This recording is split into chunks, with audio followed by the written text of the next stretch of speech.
This is brand Modi. प्रधानमंत्री के विमान के इंडोनेशियाई हवाई क्षेत्र में प्रवेश करते ही वहां की वायुसेना के लड़ाकू विमानों ने एस्कॉर्ट किया। वो टेस्टिमनी है भारत की सफारतकारी की कामयाबी की। देशभक्ति के नारों और गर्मजोशी से भर गया।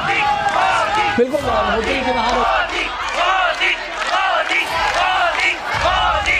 आप जान के हैरान होंगे और उतनी ही हैरानी होगी जितनी मुझे हो रही है। इंडोनेशिया के राष्ट्रपति प्रबावो सुबियांतो ने स्वयं एयरपोर्ट पहुंचकर प्रधानमंत्री मोदी का स्वागत किया। जो जितना ज्यादा मोदी जी के करीब आने की कोशिश करेगा, कुछ गले मिल रहे हैं, कुछ हाथ मिला रहे हैं, हर इंसान एक दूसरे से बढ़ के आगे जा रहा है कि मोदी जी की नजर में मैं आज हूँ, मैं आज हूँ, मैं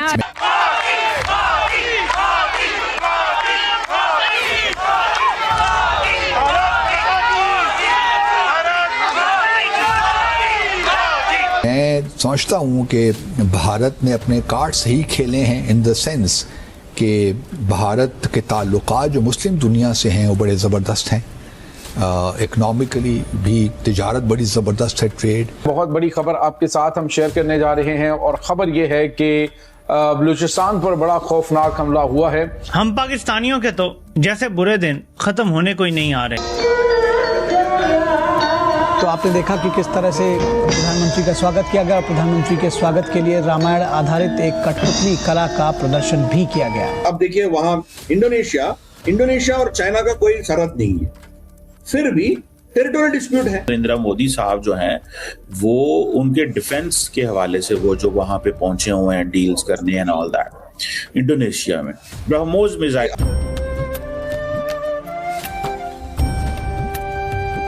जय हिंद दोस्तों, MBM न्यूज़ HD चैनल में आपका स्वागत है। दोस्तों, दुनिया देख रही है भारत का नया जलवा। प्रधानमंत्री नरेंद्र मोदी की इंडोनेशिया विजिट ने चीन और पाकिस्तान के होश उड़ा दिए हैं। जैसे ही PM मोदी का विमान इंडोनेशिया के एयर स्पेस में दाखिल हुआ, वहां की एयरफोर्स के खतरनाक फाइटर जेट्स ने उनके विमान को चारों तरफ से घेर लिया। लेकिन घबराइए मत, ये कोई हमला नहीं बल्कि भारत के प्रति एक ऐसा सम्मान था जिसे देखकर बीजिंग और इस्लामाबाद में सन्नाटा पसर गया है। इंडोनेशियाई वायुसेना ने PM मोदी के विमान को अपनी सुरक्षा में ले लिया और पूरे एस्कॉर्ट के साथ जकार्ता एयरपोर्ट तक पहुंचाया। एयरपोर्ट पर राष्ट्रपति प्रबोवो सुबियांतो ने खुद गले मिलकर उनका जिस गर्मजोशी से स्वागत किया, उसने ग्लोबल डिप्लोमेसी की एक नई तस्वीर पेश कर दी है। इस ग्रैंड वेलकम का वीडियो सोशल मीडिया पर आग की तरह फैल रहा है। 6 से 8 जुलाई के इस दौरे पर दोनों देश मिलकर डिफेंस, ट्रेड और स्ट्रेटेजिक पार्टनरशिप के कई नए रिकॉर्ड बनाने जा रहे हैं। हिंद महासागर में भारत का ये बढ़ता रसूख सीधे तौर पर चीन की दादागिरी और पाकिस्तान की नापाक हरकतों पर एक बहुत बड़ा सर्जिकल स्ट्राइक है। इंडोनेशिया के साथ इस मजबूत रिश्ते से अब भारत इस पूरे रीजन में सुपर पावर बनकर उभर रहा है, जो हमारे दुश्मनों के लिए किसी बुरे सपने से कम नहीं है। भारत की इस दहाड़ पर आपका क्या कहना है? कमेंट में जय हिंद लिखकर अपनी राय जरूर दें। प्रधानमंत्री के स्वागत के लिए रामायण आधारित एक कठपुतली कला का प्रदर्शन किया गया। इसे Ganesh world cultural heritage preservation community के द्वारा प्रस्तुत किया गया। रामायण एक वायांग कुलित प्रस्तुति इंडोनेशिया के सांस्कृतिक नज़रिए से अगर हम देखें तो भारतीय पौराणिक कथाओं को प्रदर्शित कर रही है और ये शैडो पपेट्री, ये कला का यहाँ प्रदर्शन किया गया। रामायण दोस्तों, 21st सेंचुरी की जियोपॉलिटिक्स में जंग सिर्फ जमीन पर नहीं की जाती है या फिर लड़ी जाती है, कह सकते हैं समुद्र पर भी लड़ी जाती है। और जो देश इंडो पैसिफिक को समझ गया वो कह सकते हैं कि 21st सेंचुरी की इकोनॉमी और सिक्योरिटी दोनों को शेप करेगा। इसीलिए प्रधानमंत्री मोदी की अगर हम बात करते हैं तो सेशल्स भी गए, बाकी जो इंडो पैसिफिक में जिस तरह से हम ओवरऑल प्रधानमंत्री मोदी की डिप्लोमेटिक आउटरीच को देखें, अभी इंडोनेशिया विजिट भी है और साथ ही ये जो भारत की इंडो पैसिफिक स्ट्रेटजी है, हम ये कह सकते हैं कि एक बड़ा चैप्टर हम मान सकते हैं। इंडोनेशिया दुनिया का एक बड़ा हम कह सकते हैं कि एक देश है, मलाक्का स्ट्रेट के स्ट्रेटेजिक गेटवे पर भी बैठा हुआ है। तो कई ऐसे स्ट्रेटेजिक पॉइंट हैं और ये भी दिखाता है कि भारत की जो इंडो पैसिफिक की स्ट्रेटेजी है वो कितनी क्रूशियल है। इसको थोड़ा सा समझेंगे और जिस तरह से डिप्लोमेटिक पुश इंडो पैसिफिक पर स्पेशली भी भारत का नजर आ रहा है, इसको थोड़ा सा डिटेल में समझें। जैसे हॉर्मोज बन गई है, ये स्टेट ऑफ मलाक्का के भी हम एक चोक पॉइंट बना सकते हैं, ये कैपेसिटी है, इसीलिए ये क्रूशियल बन जाती है। फिर रही अब देखिए वहां इंडोनेशिया और चाइना का कोई सरहद नहीं है, फिर भी टेरिटोरियल डिस्प्यूट है, इनके पानियों में, इनके समुद्र का भी क्लेम करता है चाइना।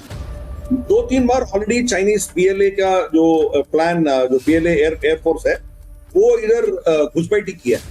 इंडोनेशियन एयर स्पेस में वो लोग आए थे, तो ये लोग स्क्रैम्बल करके इनको जेट्स वहां भेजना पड़ा। तो इसीलिए उनको खतरा है, एक बार ताइवान को अड़प लेगा चाइना, फिर इन देशों के ऊपर गिरेगा। एक फिलीपाइंस के ऊपर दबाव ऑलरेडी है, उनके जो शॉल्स हैं, जो छोटे छोटे आइलैंड्स हैं, उनको कब्जा कर दिया। इक्का दुक्का जो बचा हुआ है उसके ऊपर भी दबाव डाल रहा है। फिर नेक्स्ट इंडोनेशिया के ऊपर वो दबाव आएगा, ब्रुनाई के ऊपर आएगा, फिर वियतनाम का भी अभी चल रहा है। वियतनाम का ऑफशोर जो है, उनके एक्सक्लूसिव इकोनॉमिक जोन में भी गैस और पेट्रोलिंग के लिए ड्रिलिंग करने कोई जाएगा तो उनके ऊपर भी गुंडागर्दी कर रहा है चाइना।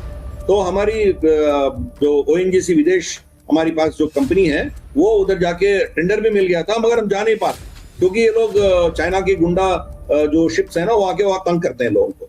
तो फिर इंडोनेशिया के बारी भी आएगी, तो इसीलिए इंडोनेशिया हमारे साथ जाना चाहती है। इंडोनेशिया जो है वो अभी से अमेरिका से डीकपल और डी रिस्क करना चाहती है। अभी अमेरिका के ऊपर भरोसा सबको उड़ गया, सब देख ही रहे हैं। तो गल्फ में, अब वेस्ट एशिया में ये लोग अमेरिका के भरोसे पर ये लोग बैठे थे। ईरान जब शाहीन ड्रोन्स वो मारा था, तो इनके समर्थन में अमेरिका कुछ नहीं कर पाया, और फिर जो बचा कुचा इनके पास हथियार थे वो इजराइल को दे बैठा है, तो इनके पास तो है ही नहीं है। इसीलिए अब देखिए यूएई भी भारत के साथ आ रहा है, भारत से ब्रह्मोस खरीद रहा है, और इससे भी मोर इंपॉर्टेंट आकाश तीर खरीद रहा है हमसे। आकाश तीर जो है, it is like a shield. उनके ड्रोन्स और उनके मिसाइल्स को बचाने की जो टेक्नोलॉजी है, जो प्रोटोकॉल्स है, वो आकाश तीर है। तो अमेरिका के आयरन डोम और इनके जो जितने भी है प्रोटोकॉल्स, उनके ऊपर भरोसा उड़ गया। तो इसीलिए इंडोनेशिया, फिलीपाइंस, ये सब हमारे पास आ रहे हैं। तो है तो अमेरिकन बेसिस फिलीपाइंस में भी है, फिर भी हमारी ब्रह्मोस क्यों खरीदा हो? ब्रह्मोस जब फिलीपाइंस ने खरीदा, चाइना रुक गई, क्योंकि चाइना और आगे बढ़ती और इनको वो एक स्कॉल के ऊपर जो चल रहा है, वो बहुत पहले से चल रहा है, वो उसको छोड़िए, बाकी इलाकों में भी वो कब्जा करना चाह रहा था। अभी ब्रह्मोस के डर के चलते हुए चाइना आगे नहीं बढ़ पा रही है, क्योंकि फिलीपाइंस के पास ब्रह्मोस है। वियतनाम भी खरीद रहा है, अभी वियतनाम भी खरीदेगा, इंडोनेशिया भी खरीदेगा। तो ये यहाँ की security, net security provider Bharat बने। अगर आपको वीडियो पसंद आए तो चैनल को सब्सक्राइब करें और बेल आइकन को जरूर दबाएं, ताकि आपको ऐसे ही लेटेस्ट वीडियो की नोटिफिकेशन मिलती रहे। Thank you for watching. मैं हूं विवेक, मिलते हैं नेक्स्ट वीडियो में। Stay updated and stay safe.